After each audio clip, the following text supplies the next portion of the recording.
இந்த எஸ்ஐஆர் விவகாரத்தை பொறுத்தவரையில் 1955 2004 வரை தொடர்ந்து நடைமுறைப்படுத்தப்பட்டு வந்த திட்டம்தான். இப்பொழுது இது இந்த ஆண்டு நடைமுறைப்படுத்தப்படுகிறது. ஏற்கனவே இருக்கிற அந்த வாக்காளர் பட்டியலில் இறந்தவர்கள் பெயர் இருக்கும், இடம் மாறியவர்கள் பெயர் இருக்கும். தெரிந்தோ தெரியாமலோ போலி வாக்காளர்கள் நிறைய பேர் இடம்பெற்றிருக்கும். வாக்காளர்களுடைய வாக்குரிமை பறிபோயிடணும், அப்போ அதை தடுக்கணுங்கிறதுக்காக நாங்கள் வேலை செய்கிறோம். அதை ஆதரிக்கிற அதிமுகவும் களத்தில் இறங்கி வேலை செய்யுதுன்னா அப்போ வெளியில் ஒரு பேச்சு உள்ள ஒரு இல்லை. அதாவது தமிழ்நாட்டிலே இருக்கிற முஸ்லீம் வாக்காளர்களுடைய பெயர்களை கொத்து கொத்தாக நீக்கி விடுவார்கள். இது மக்களை, குறிப்பாக அந்த சிறுபான்மை மக்களை பயமுறுத்துகிற வார்த்தைகளாகத்தான் இருக்கிறது. ஒரு முதலமைச்சரே இப்படி சொல்லுவது ஏற்றுக்கொள்ளக்கூடியது. அதற்கு என்ன உதாரணத்தை அவர் காட்டுகிறார் என்று சொன்னார்.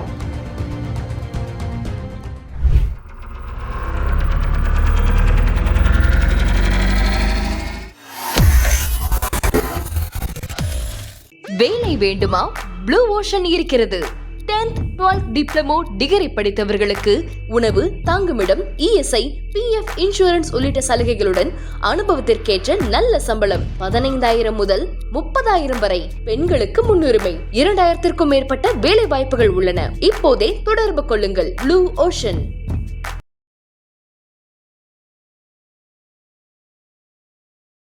தமிழர்கள் அனைவருக்கும் அன்பு வணக்கம். இன்றைய சிறப்பு நேர்காணலில் நம்மோடு இணைந்திருப்பவர் அதிமுகவினுடைய அமைப்பு செயலாளர், முன்னாள் அமைச்சர், மூத்த அரசியல்வாதி திரு செம்மலை அவர்கள். அவரிடம் அதிமுக தொடர்பான பல்வேறு விவகாரங்கள் குறித்து பேசலாம். வணக்கம் சார். வணக்கம் கோவி. சார், இப்போது எஸ்ஐஆர் விவகாரம் ரொம்ப பூதாகரமாக தமிழ்நாடு மட்டும் இல்லாமல் இந்தியா முழுக்கவே ஓடிட்டுருக்கு. அதில் குறிப்பாக தமிழ்நாட்டில் கணக்கெடுப்புகள்லாம் ஆரம்பித்து போகிறதுலேருந்து ஒரு பெரிய குழப்பம் நிலவிக்கிட்டு இருக்கு. இதில் என்னன்னா, அதிமுக இப்போ எடப்பாடி பழனிசாமி அவர்களே கூடவே இருந்து எல்லாத்தையும் கரெக்டாக பாருங்கன்னு சொல்கிற அளவுக்கு தானே பணிகள் போகுது. பிஎல்ஓக்களுக்கே நிறைய விஷயம் தெரிய மாட்டேங்குது அப்படிங்கிற விஷயங்கள்லாம் முன்வைக்கிறாங்கல்ல. ஆனால் ஆதரிக்கிற அதிமுக மீது இது ஒரு ஒரு ஒரு பிளாக் மார்க் மாதிரி விழுற மாதிரி பயன்படுத்துகிறாங்கல்ல. எஸ்ஐஆர் என்கிற தீவிர சிறப்பு வாக்காளர் பட்டியல் திருத்தம் குறித்து அனைத்து இந்திய அண்ணா திராவிட முன்னேற்ற கழகம் எடுத்திருக்கிற முடிவு சரியான முடிவு தான்.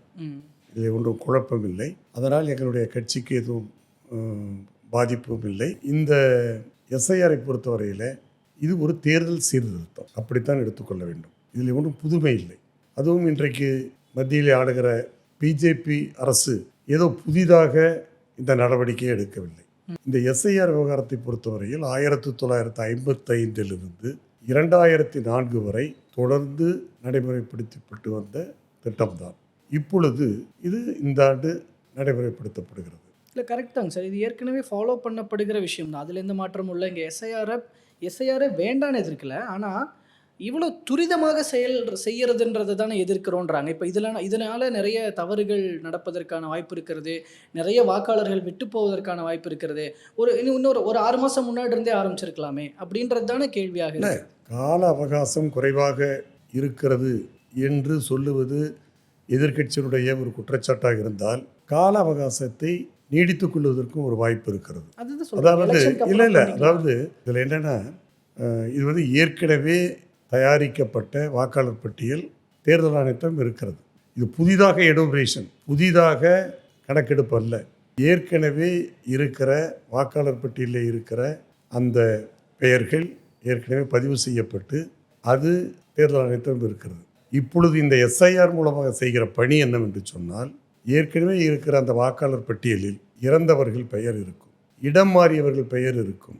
தெரிந்தோ தெரியாமலோ போலி வாக்காளர்கள் நிறைய பேர் இடம்பெற்றிருப்பார். இந்த பெயர்கள் எல்லாம் வாக்களிக்க தகுதியற்றவர்கள். எனவே அந்த தகுதியற்றவர்கள் நீக்கப்பட வேண்டும். ஏன் நீக்கப்பட வேண்டும் என்று சொன்னால், தேர்தலிலே இது போன்ற வாக்காளர் பட்டியலிலே குளறுபடிகள் இருக்குமே. ஆனால் அந்த குளறுபடிகளின் காரணமாக தேர்தலில் போலி வாக்குகள் பதிவு செய்வதற்கு, அது இறந்தவர்கள் வாக்கையை கூட பதிவு செய்வதற்கு, கள்ள ஓட்டு போடுவதற்கு அப்படி எடுத்துக்கொள்ளலாம், வாய்ப்பு ஏற்பட்டு விடுகிறது. எனவே அது சரி செய்யப்படுவதற்காகத்தான் இந்த காரியம் நடைபெற்று கொண்டு வருகிறது. இதை நாங்கள் ஆதரிப்பதற்கு அதுதான் காரணம். திராவிட முன்னேற்ற கழகம் சொல்லுவது கால அவகாசம் போதவில்லை என்று சொல்லுகிறார்கள். நான் கேட்கிறேன், அதாவது இந்த பணிக்கென்று 77,000 அரசு பணியாளர்கள், அலுவலர்கள் நியமிக்கப்பட்டிருக்கிறார்கள். அதாவது இந்த நடவடிக்கையை முடிப்பதற்கு ஒரு கால அவகாசமாக 1 மாதம் கொடுக்கப்பட்டிருக்கு. இந்த 77,000 அலுவலர்களும் அவர்கள் PLO என்று அழைக்கப்படுபவர்கள். அந்த PLOக்கள் ஒவ்வொரு பூத்துக்கும் ஒரு PLO. ஒரு பூத் என்று சொல்லுகிற போது இப்பொழுது இருக்கிற தேர்தல் ஆணையத்தின் நடவடிக்கையின்படி 1200 வாக்குகளுக்கு மேல் இல்லை, அதற்குள் தான் இருக்கிறது. 1200 வாக்குகளுக்கு மேலாக இருந்தால் அந்த பூத்தையே பிரித்து விடுகிறார்கள். எனவே ஒவ்வொரு பூத்திலும் அதிகபட்ச வாக்குகள் 1600, அதற்கு குறைவாகவும் இருக்கும். அப்படி 1000 அல்லது 1200 வாக்குகள் இருக்குமே ஆனால் அதில் எத்தனை வீடுகள் இருக்கும் என்று சொன்னால் ஒரு 300 வீடுகள் தான் இருக்கும். அது ஒரு பூத்துக்கு சம்பந்தப்பட்ட வீடுகள் 300 வீடுகள் தான். இந்த நியமிக்கப்பட்ட PLOக்கள் ஒரு பூத்துக்கு ஒரு PLO. ஆக அந்த நியமிக்கப்பட்ட PLO இந்த 300 வீடுகளையும் 30 நாட்களுக்குள் 3 முறை ஒவ்வொரு வீடாக சென்று இந்த என்யூமரேஷன் ஒர்க்கை கண்காணிக்கிறார். PLOக்கள் ஏதாவது தவறு செய்யக்கூடாது அல்லது அவர்கள் சுணக்கமாக இந்த பணியில் இருந்துவிடக்கூடாது, எந்த நோக்கத்திற்காக இந்த SIR செயல்படுத்தப்படுகிறதோ அந்த நோக்கம் நிறைவேறாமல் போய்விடக்கூடாது என்பதற்காகத்தான் தேர்தல் ஆணையமே அங்கீகரிக்கப்பட்ட அரசியல் கட்சிகளினுடைய PLA2 என்று ஒரு பூத்துக்கு ஒரு PLOவுக்கு துணையாக ஒவ்வொரு அரசியல் கட்சியிலும் PLA2 என்று நியமிக்கப்படுகிறார். அவர்கள் இந்த பணியை PLA2 கண்காணிக்கிறார்கள். எனவே நான் என்ன சொல்ல வருகிறேன் என்று சொன்னால் 30 நாட்கள் கால அவகாசம், 300 வீடுகள் தான் ஒரு PLO பார்க்க வேண்டும். அதுதான் அவர்களுக்கு கொடுத்திருக்கிற பணி. 3 முறை செல்ல வேண்டும். எனவே இந்த 30 நாட்களுக்குள் 300 வீடுகளை 3 முறை சென்று ஒரு PLO கணக்கெடுப்பது ஒன்றும் பெரிய காரியம் அல்ல. எஸ், கரெக்ட் தான். இது நீங்கள் சொல்லியிருக்கிறீங்க. நீங்கள் இந்த கூடவே வந்து அதாவது அங்கீகரிக்கப்பட்ட அரசியல் கட்சியுடைய PLAக்கள் கூடவே செல்லுகிறார்கள். PLA ப்ராசஸ் வந்து நான் அதுக்கு முன்னாடி BLOக்களே கேட்குறேன். இப்போ BLOக்களுக்கே நிறைய புரிதல் இல்லை, அவங்களே நிறைய இடத்துல குழப்பங்கள்ல இருக்காங்கன்னு கேட்குறது யார்? BLOக்களுக்கு ப்ராப்பர் ட்ரைனிங் கொடுங்கன்னு திமுகவை தாண்டி பாஜகவை சேர்ந்த வானதி ஸ்ரீனிவாசன் அவர்களே சொல்கிறாங்க. பாஜகவை சேர்ந்த ஒருத்தரை சொல்லும்பொழுது அப்போ BLOக்களினுடைய புரிதல், அவங்க வேலை செய்கிற திறன் எந்த அளவுக்கு இருக்குது? அப்போது அதை வச்சு பார்த்தாலே நிறைய தவறுகள் நடப்பதற்கான வாய்ப்பு இருக்கிறது இல்லையா? இல்லை, தவறுகள்னு சொல்ல முடியாது. வாக்காளர்கள் விட்டு போகிறது அதாவது சரிவர செய்ய முடியாது என்று சொல்லலாம். அல்லது PLOக்கள் இந்த பணியிலே அனுபவம் இல்லாதவர்களாக இருக்கிற காரணத்தினாலே அவர்களுக்கு பயிற்சி கொடுக்கப்படுகிறது. அந்த பயிற்சியிலே சில புரிதலும் இருக்கும், புரியாமலும் இருக்கும். இந்த PLOக்களுக்கு மேலே அங்கே தாலுக்கா அளவிலும் கோட்ட அளவிலும் தாசில்தார்கள், கோட்டாட்சி அலுவலர்கள், அதற்கு மேலே மாவட்ட அளவிலே மாவட்ட ஆட்சியர் இருக்கிறார். அவர்கள் இவர்களுக்கு பயிற்சி கொடுத்து தான் இருக்கிறார்கள். இதில் என்ன ஒரு பிரச்சனை என்று சொன்னால், அதாவது இந்த PLOக்கள் ஒரு அரசு அதிகாரிகளாக அரசு பணியிலே இருக்கிற, அதாவது ஒரு செக்ஷன் ஆஃபீஸர் அந்த அளவிலே, கிளார்க் அளவிலே இருந்தால் கூட பரவாயில்லை. ஆனால் இதில் நியமிக்கப்பட்டிருக்கிறவர்கள் நீங்கள் சொல்லுவதைப் போல அதை நான் ஒத்துக்கொள்ளுகிறேன். இந்த அங்கன்வாடியில் இருப்பவர்கள் அல்லது சாதாரண டி கிளாஸ் அந்த துப்புரவு பணிகளை செய்பவர்கள் இவர்களெல்லாம் கூட நியமிப்பதாக சொல்லுகிறார்கள். எனவே இதில் தவறுகள் என்று சொல்ல முடியாது. அதை இந்த பணியை சிறப்பாக செய்யாமல் போவதற்கு வாய்ப்பு இருக்கிறது. ஆனால் இல்லை எல்லாருக்கும், ஏன்னா அதாவது வாக்காளர் பட்டியல் குளறுபடி அற்றதாக இருக்க வேண்டும், வாக்காளர் பட்டியல் சரியானதாக இருக்க வேண்டும், தகுதியான வாக்காளர்கள் தான் வாக்காளர்களாக இடம்பெற வேண்டும் அந்த பட்டியலில் என்பது எல்லா கட்சியினுடைய விருப்பம். இதில் மாறுபட்ட கருத்து இல்லை. எனவே தான் இந்த பணியை சிறப்பாக செய்ய வேண்டும் என்று இப்போ நாங்களே கூட இப்போ எனக்கு ஒதுக்கப்பட்டிருக்கிற மாவட்டத்தில் நானே கூட மாவட்ட ஆட்சித்தலைவரிடமும் தாசில்தாரிடம் சொல்லியிருக்கிறோம். அவ்வப்பொழுது இந்த குறைகள் களையப்படுகிறது. இதில் என்ன, அதாவது இதை எதிர்ப்பவர்கள் நீங்கள் சொல்வதைப் போல ஆதரிக்கிற நாங்களும் எங்கள் கட்சியை சார்ந்த PLA2வும் இதில் வேகமாக இறங்கி செயல்படுகிறார்கள். வேண்டாம் என்று சொல்லுகிற திராவிட முன்னேற்ற கழகமாகட்டும் அல்லது கூட்டணி கட்சியினர் அவர்களும் இந்த அவர்களும் PLA2க்குள்ளே நியமித்திருக்கிறார்கள். அவர்களும் தீவிரமாகத்தான் பணியாற்றி கொண்டிருக்கிறார்கள். ஆனால் இதில் முரண்பாடு அதிமுக கிட்ட தான் இருக்கு. ஏன்னா வாக்காளர்களுடைய வாக்குரிமை பறிபோயிடணும், அப்போ அதை தடுக்கணுங்கிறதுக்காக நாங்கள் வேலை செய்கிறோம். ஆனால் அதை ஆதரிக்கிற அதிமுகவும் களத்தில் இறங்கி வேலை செய்யுதுன்னா அப்போ வெளியில ஒரு பேச்சு உள்ள ஒரு இல்லை நீங்கள் யாரை குற்றச்சாட்டு சொல்ல வேண்டும்? எங்களே அல்ல, வேண்டாம் என்று சொல்லுகிற திமுக களத்திலே இறங்கி இந்த பணியை செய்கிறேன் என்று சொன்னால் அவர்கள்தான் சொல்லுவது ஒன்று, செய்வது ஒன்று. நாங்கள் ஆதரிக்கிறோம்.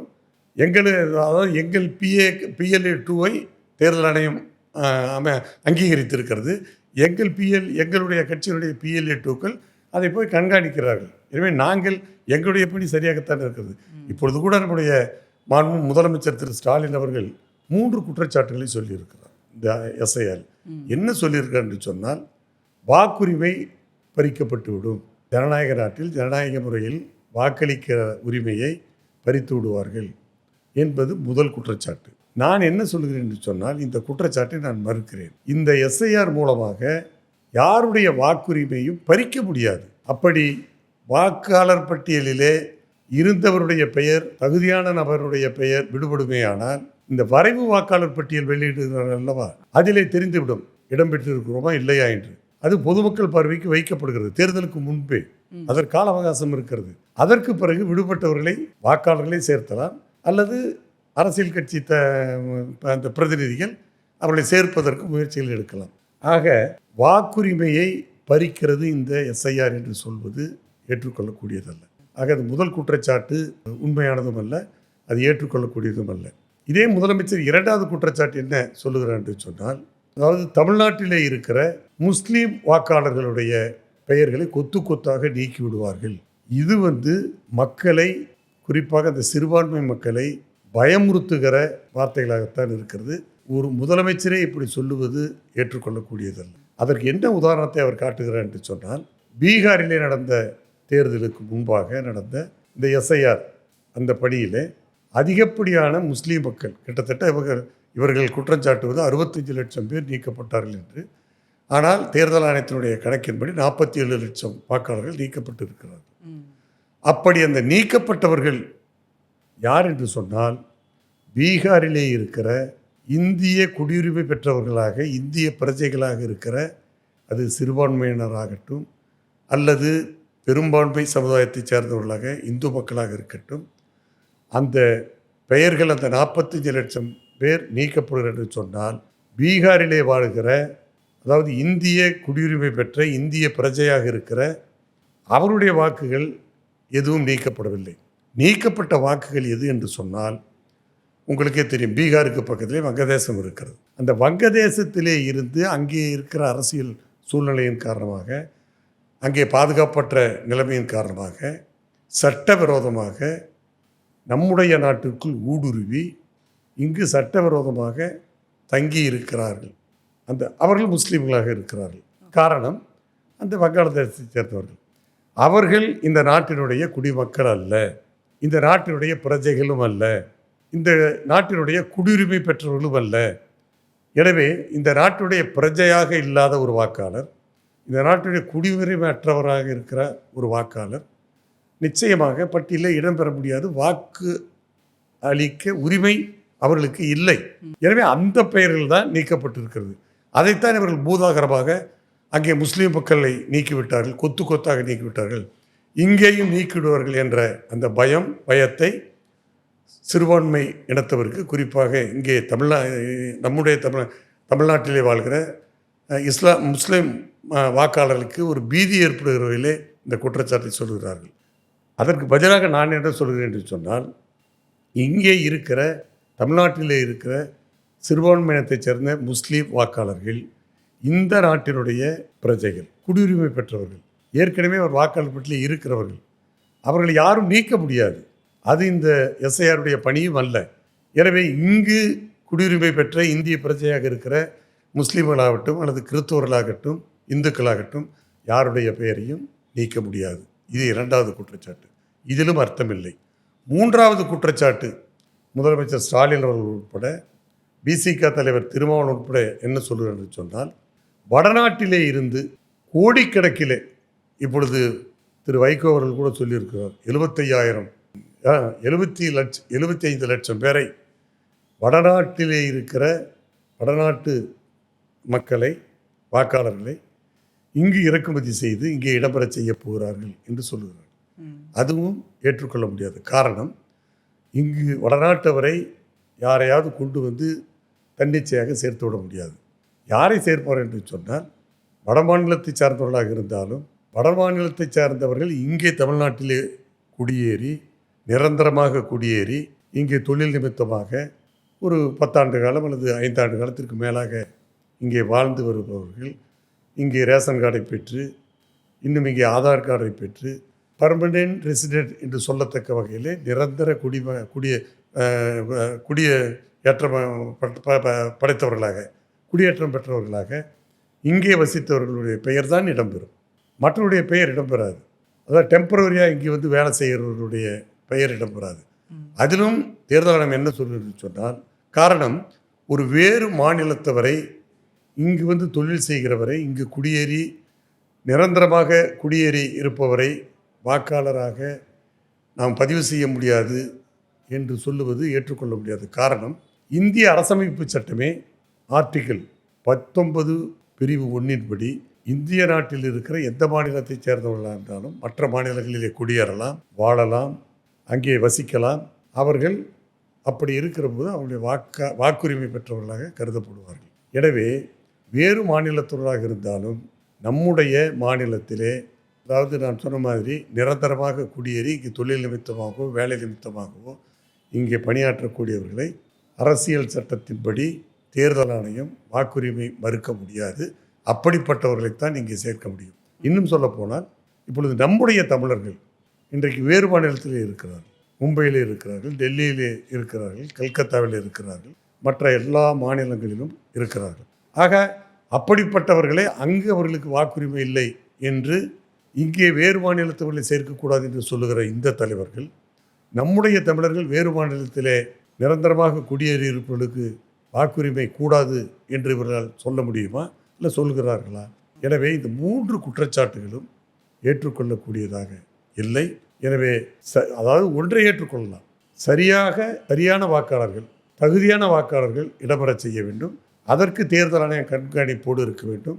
இந்த பணியை செய்கிற தேர்தல் ஆணையத்தாலே அனுமதிக்கப்பட்டு இருக்கிற மாவட்ட அளவிலானாலும் சரி, தாலுக்கா அளவிலானாலும் சரி, அல்லது கோட்ட அளவிலானாலும் சரி, இந்த அதிகாரிகள் கண்காணிப்போடு இருந்து இந்த பிஎல்ஓக்கள் இந்த பணியை சிறப்பாக செய்கிறார்களா என்பதை கண்காணிக்க வேண்டும்.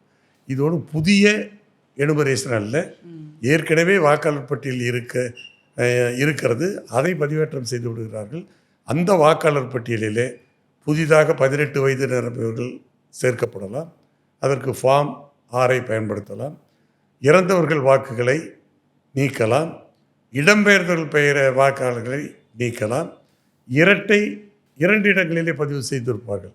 ஆக ஒரு இடங்களிலே அவருடைய பெயரை நீக்கலாம். இப்பொழுது கூட இந்த வடநாட்டிலே இருந்து இங்கே பதிவு செய்யப்பட்டவர்கள் இங்கு அது அவர்களுடைய ஆப்ஷன். இப்போ வடநாட்டில் இல்லை, பீகாரிலும் மற்ற மாநிலம் இருக்கிற இங்கே குடியேறியவர்கள் இங்கேயும் வாக்கு இருக்கும், அங்கே அவருடைய சொந்த மாநிலங்களில் வாக்கு இருக்கும். ஆனால் இப்பொழுது இந்த எஸ்ஐஆர் நடவடிக்கை மூலமாக அவருடைய பெயர் ஒரு இடத்தில் தான் இருக்கும். அது அவருடைய ஆப்ஷன். தமிழ்நாட்டிலே வாக்களிக்க விரும்பினால் தமிழ்நாட்டிலே அந்த பெயர் இருக்கும். அதே சமயத்தில் சொந்த மாநிலத்திலே அவருடைய பெயர் நீக்கப்பட்டுவிடும். அதான் கரெக்டு தான். இப்போது அதன்படி பார்க்கும்பொழுது இது சரியான விஷயம்தான். இதில் இந்த துரிதமாக செயல்படுவதன் மூலமாக ஏற்படுகிற பிரச்சனைகள்னு சொல்கிறாங்களா, அதுவும் இல்லாமல் இங்கே நடைமுறை சிக்கல்களாக பார்க்கும்போது நிறைய மக்களுக்கு அந்த ஃபார்மே வந்து குழப்பம் வாய்ந்ததாக இருக்கிறது அப்படிங்கிற ஒரு விஷயம் பதிவு பண்ணுறாங்க. இதை ஃபார்மை கொடுத்துருவாங்க, ஃபில் பண்ணிவிட்டு நீங்கள் கொடுங்கன்னு சொல்கிறாங்க. ஆனால் அந்த ஃபில் பண்ணுறதுல நிறைய குழப்பங்கள் இருக்குது. 2002க்கு முன்பு இருந்தால் நீங்கள் இதை பண்ணுங்கள், பின்புனா இதை பண்ணுங்கள், இது என்னென்ன ஆதாரங்களை கொடுக்கணும், கூட சேர்த்து வச்சு கொடுக்கணும், இதில் நிறைய 12-13 ஆவணங்கள் சொல்லப்பட்டிருக்கிறது. இப்போ நான் சொல்கிறேன், இப்போ சாதாரண பாமரர்களுக்கு இது கஷ்டமாகத்தான் இருக்கும். இப்போ ஒரு படிக்காதவன் ஒரு பையன் வெளியூரில் இல்லை ஒரு படித்தவனுக்கு லெட்டர் போடணும்னா படிக்க தெரிஞ்சவன்கிட்ட கொடுத்து எழுதி அனுப்புகிறாங்க இல்லைங்களா? இப்போ ஒன்றும் வேண்டாம், ஒரு பேங்கில் அக்கௌண்ட் வைக்கிறோம், அந்த ஃபார்மு நமக்கே பூர்த்தி பண்ணுறதுக்கு சிரமமாக இருக்குது. இருந்தாலும் அக்கௌண்ட் வைக்காமல் இருக்கிறோமா? அது தெரிஞ்சவன்கிட்ட சொல்லி தான் பூர்த்தி பண்ணணும். இது ஒன்றும் அந்த வாக்காளர்களே தன்னுடைய கைப்பட நிரப்ப வேண்டும் என்பது அல்ல. தெரிந்தவரிடம் கொடுத்து அதை பூர்த்தி செய்து கொள்ளலாம். அதற்குத்தான் 3 முறை அந்த அதிகாரி வருகிறார். அதிகாரிடம் கொடுக்கலாம், தெரிந்தவரிடம் கொடுக்கலாம். எனவே இதிலே வந்து ஒரு கால அவகாசம் 30 நாள் போதாது என்று சொல்வதற்கு வாய்ப்பில்லை. இன்னொன்றை சொல்லுகிறேன். உங்களுடன் ஸ்டாலின் ஒரு திட்டத்தை திமுக அரசு செயல்படுத்தி வருகிறது. அதற்கு கிட்டத்தட்ட ஆயிரக்கணக்கில் தன்னார்வலர்களை நியமித்திருக்கிறார்கள். அந்த தன்னார்வலர்கள் வீடு வீடாக சென்று இந்த இப்பொழுது எஸ்ஐஆரிலே எப்படி குறிப்பிட்ட கால அளவு 30 நாள் கொடுத்துருக்கதை போல அவர்களுக்கும் அந்த 30 நாள், அதாவது 40-45 நாள் கொடுத்து 13 துறைகளில் இருக்கிற 43 சேவைகளை மக்களுக்கு கொடுப்பதற்கு படிவங்களை கொடுக்கிறார்கள். அதை பெற்று பூர்த்தி செய்து கொடுத்தால் ஏதாவது ஒரு துறையின் மூலமாக அவர்களுக்கு அந்த சேவை கிடைக்கிறது. எனவே இன்றைக்கு தமிழ்நாட்டிலே இருக்கிற இந்த அரசு அந்த உங்களோட ஸ்டாலின் திட்டத்தின் மூலமாக ஒவ்வொரு குடும்பத்திலும் இருக்கிற அந்த தகுதியானவர்களுக்கு படிவங்களை கொடுத்து பூர்த்தி செய்து அந்த சேவைகளை பெற்றுத் தருகிற போது இன்றைக்கு இந்திய அளவிலே இருக்கிற ஒரு தன்னாட்சி நிறுவனம், அதாவது அதிகாரம் பெற்ற நிறுவனம், பல லட்சக்கணக்கான அதிகாரிகளை வைத்து இந்த பணியை செய்கிறார்கள். ஆக இந்த 30 நாட்களுக்குள் ஏன் செய்ய முடியாது? இவர்கள் செய்கிற போது ஏன் இந்த தேர்தல் ஆணையம் செய்ய முடியாது? இல்லை, நான் சிம்பிளாக ஒரு கொஷின். கடந்த காலங்களில் நடத்தப்பட்ட இந்த எஸ்ஐஆர் பணிகள் இது போல் 30 நாட்களுக்குள்ளே முடிக்கப்பட்டதா? எதுங்க? இல்லை, அதான் ஒருவேளை அது முன்கூட்டியே கால அவகாசம் கொடுத்து செய்திருக்கலாம். ஆனால் இப்பொழுது என்ன நிலைமை என்று சொன்னால், இன்றைக்கு 2026 தேர்தல் வர இருக்கிறது. அதற்குள் இந்த பணிகளை செய்ய வேண்டும். கால அவகாசம் குறைவுதான் என்பதை நான் ஒத்துக்கொள்கிறேன். இருந்தாலும் இந்த கால அவகாசத்துக்கு இந்த பணியை செய்து முடிக்க முடியும் என்று தேர்தல் ஆணையம் நம்புகிற காரணத்தினால்தான் இந்த பணியை செய்கிறார்கள். அப்படி ஒருவேளை கால அவகாசம் நீட்டிக்கப்பட வேண்டும் என்று சொன்னால் அதற்கும் வாய்ப்பு இருக்கிறது. இந்த நிறைய வீடுகளில் போயிட்டு பிஎல்ஓக்கள் அந்த வேலையை செய்யறது இல்லை, கூட போகிற திமுகவினுடைய பிஎல்ஏக்கள், அதிமுகவினுடைய பிஎல்ஏக்கள் தான் வேலையை செய்கிறாங்க அப்படிங்கிற ஒரு விஷயம் இருக்குல்ல. அப்போ அது எப்படி ப்ராப்பர்? இல்லை, அதாவது நம்பிக்கை எப்படி வரும்? இல்லை ஏங்க, அதுவும் நீங்கள் அதிமுக அந்த PLA 2 வந்து அவங்க செய்கிறாங்கன்னு சொல்ல முடியாது. இப்போ எங்களுக்கு வந்து குற்றச்சாட்டு, ஆளுங்கட்சியை சார்ந்தவர்கள் இந்த பிஎல்ஓக்கள் வந்து தமிழ்நாட்டை சார்ந்த அரசு அலுவலர்களாக பணியாளர்கள் இருப்பதால் ஆளுங்கட்சியில் இருக்கிறவர்கள் தான் பிஎல்ஓக்களை ஒட்டுமொத்தமாக அந்த படிவங்களை பெற்று நாங்களே வீடுகளிலே விநியோகம் செய்து நாங்களே அவளை பூர்த்தி செய்து உங்களுக்கு கொடுத்து விடுகிறோம் என்று சொல்லுவதாகத்தான் அப்படி புகார் வந்தது.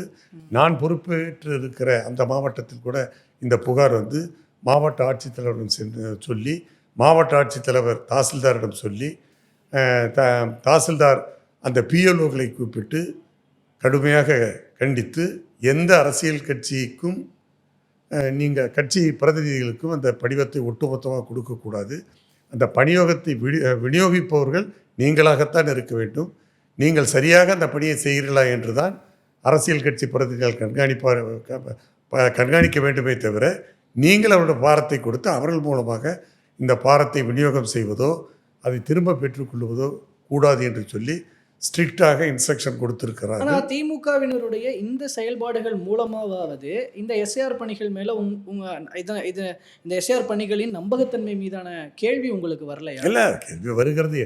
எப்படியானாலும் இந்த தேர்தலுக்குள் பணியை செய்து முடித்தாக வேண்டும். இப்பொழுது கூட ஆளுகிற கட்சியில் இருக்கிற திமுக தலைவர் உட்பட கூட்டணி கட்சி தலைவர் என்ன சொல்லுகிறார்கள்? இந்த எஸ்ஐஆரை தேர்தலுக்கு பிறகு செய்யலாமே என்று கூட சொல்லுகிறார்கள். நீங்கள் கூட அதற்கு ஆமோதிப்பதை போல பதில் சொல்லுகிறீர்கள். நான் என்ன சொல்றேன், இல்லை, இந்த வாக்காளர் பட்டியல் திருத்தம் என்பதே தேர்தலுக்கானது. ஆக தேர்தலுக்குள் இந்த பணி முடிக்க வேண்டும். அப்படி முடித்தால்தான் தகுதியான வாக்காளர்கள் இடம்பெற முடியும். இல்லை என்றால் இந்த பணியை தேர்தலுக்குள் முடிக்காமல் தேர்தலுக்கு பிறகு வைத்துக்கொள்ளலாம் என்று சொன்னால் பழையபடி இறந்த வாக்காளர்கள் இருக்கும், போலி வாக்காளர்கள் இருக்கும். அப்போ முன்கூட்டியே ஆரம்பிச்சிருக்கலாம் இல்லை, போக்குவரத்து இல்லை. அதாவது இப்பொழுதுதான் இந்த ஆண்டு தான் அந்த பீகார் மாநிலங்களிலே துவக்கப்பட்டிருக்கிறது. பீகார் மாநிலங்களிலே துவக்கப்பட்டிருக்கிறது. அதற்கு பிறகுதான் இப்பொழுது நடைபெற இருக்கிற அந்தந்த மாநிலங்களிலே செயல்படுத்தப்படுகிறது. நான் ஒன்று வேணால் ஒத்துக்கொள்கிறேன், கால அவகாசம் குறைவுதான்.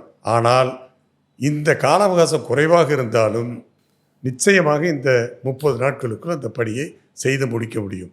இவர்கள் சொல்லுவதைப் போல, இதை எதிர்ப்பவர்கள் சொல்வதைப் போல தேர்தலுக்கு பிறகு இதை வைத்துக் கொள்ளலாம் என்று சொன்னால் இது எப்படி இருக்கிறது என்று சொன்னால், கல்யாணத்துக்கு பிறகு நிச்சயதார்த்தம் வைத்துக் கொள்ளலாம் என்று சொல்லுவதைப் போல தான் எடுத்துக்கொள்ள முடியும். ஒருவேளை காரணம் இல்லை, தேர்தல் இல்லை, தேர்தல் முறை. ஒருவேளை பாஜகவோடு அதிமுக கூட்டணியில இல்லாம இருந்திருந்தா இப்ப திமுக இருக்கிற நிலைப்பாட்டுல தானே இருந்திருப்பாங்க. நிச்சயமாக மேல இருக்கிற பாஸ் என்ன சொல்றாங்களோ அதை கேட்டுதான் எடப்பாடி பழனிசாமி அவர்கள் தலையாட்டுகிறார். எங்களை பொறுத்தவரையில் பிஜேபி மத்தியிலே இருந்தாலும் சரி, வேறு தேசிய கட்சி இருந்தாலும் சரி, அவர்கள் சொல்லுவதற்காக நாங்கள் இந்த திட்டத்தை ஆதரிக்கவில்லை.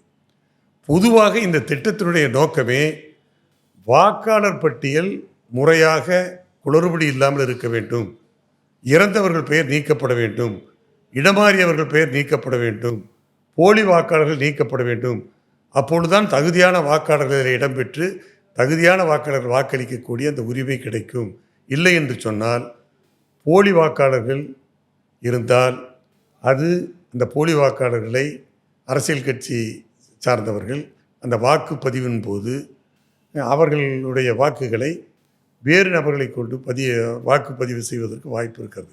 உதாரணத்திற்கு சொல்லுகிறேன், 1997ஆம் ஆண்டு அதாவது திமுக ஆட்சிக்கு வந்தவுடன் உள்ளாட்சி தேர்தல் நடத்தினார்கள். சென்னையிலே கார்ப்பரேஷன் தேர்தல் நடந்தது. தேர்தலிலே இது போன்ற வாக்காளர் பற்றிய குளறுபடி இருந்த காரணத்தினால்தான் போலி வாக்காளர் இடம்பெற்றது இருந்ததால், இறந்தவர்கள் பெயர்கள் அதிகமாக இருந்ததால், இடமாறியவர்கள் பெயர்கள் அந்த பட்டியலில் நீக்கப்படாமல் இருந்ததால், உண்மையான வாக்காளர்கள் வாக்களித்ததோடு இந்த போலி வாக்காளர்களையும் வாக்குகளை பதிவு செய்ய ஆளுங்கட்சியினர் முயற்சி செய்து அதை பதிய செய்து வெற்றி பெற்றார்கள்.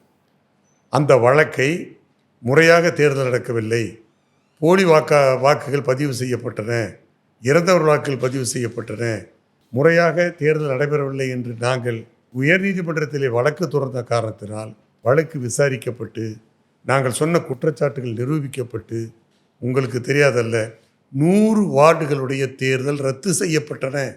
அந்த ரத்து செய்யப்பட்ட வார்டுகளினுடைய அந்த தேர்தல் முடிவு எதற்காக என்று சொன்னால், இப்பொழுது இந்த எஸ்ஐஆரிலே என்ன திருத்தங்களை என்ன இந்த காரியங்களை செய்கிறார்களோ அது செய்யாதல் விட்டதனுடைய பயன், அந்த காரணமாகத்தான் அப்படிப்பட்ட உயர்நீதிமன்றத்துடைய தீர்ப்பு வந்தது, தேர்தலே ரத்து செய்யப்பட்டது. எனவே அது போன்ற நிலைமை வரக்கூடாது என்பதால் தான் முறையாக எஸ்ஐஆரை நடத்தி வாக்காளர் பட்டியலை, குளறுபடி இல்லாத வாக்காளர் பட்டியலை தயாரிக்க வேண்டும் என்பதுதான் நோக்கம். அது தேர்தலுக்குள் செய்தால்தான் அதனுடைய நோக்கம் நிறைவேறும். திமுக கள்ள ஓட்டு போடணும்னு ஒரு தாட்டில் இருக்கிறாங்க. இப்போ எஸ்ஐஆர் வந்தால் அது முடியாது அப்படிங்கிறதுனால தான் எதிர்க்கிறாங்கன்னு சொல்கிறீங்க.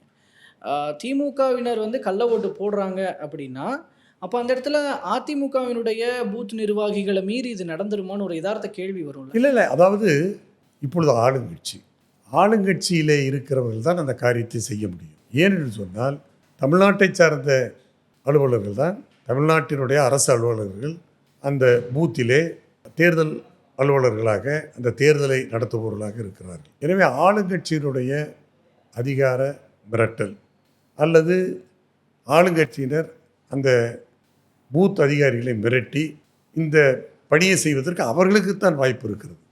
அதிமுக ஆட்சியில் நிச்சயம் இல்லை, அதை நாங்கள் செய்ய மாட்டோம். அதாவது தவறு இல்லை, அதாவது நாங்கள் ஆளுங்கட்சியில் இருந்தாலும் இந்த தவறை நாங்கள் செய்ய மாட்டோம். ஆனால் இந்த தவறை செய்வதிலே திமுக நிர்வாகிகள் கைதேர்ந்தவர்கள். அதற்காகத்தான் நான் சொன்னேன், உள்ளாட்சி தேர்தலில் சென்னை கார்ப்பரேஷன் தேர்தலில் 100 வார்டு தேர்தலை உயர்நீதிமன்றம் ரத்து செய்தது என்று சொன்னால், ஆளுங்கட்சியினர் தான் இந்த முறைகேடுகளில் ஈடுபட்டு இந்த காரியங்களை செய்து அதை நிரூபிக்கப்பட்டு அந்த ரத்து செய்யப்பட்டது. எங்களுடைய ஆட்சி காலத்திலே நாங்கள் ஆட்சி பொறுப்பில் இருக்கிற போது எத்தனையோ முறை உள்ளாட்சி தேர்தல் நடந்திருக்கிறது. இது போன்ற குற்றச்சாட்டுகள் அல்லது இது போன்ற கோர்ட் நடவடிக்கைகள் மூலமாக நாங்கள் ஆளுங்கட்சியிலே இருக்கிற போது நாங்கள் தவறு செய்தோம், எங்களுடைய கட்சிக்காரர்கள் தவறு செய்தார்கள் என்ற அந்த நிலைமை அப்போதும் இல்லை, இப்பொழுதும் இல்லை, எப்போதும் இருக்காது.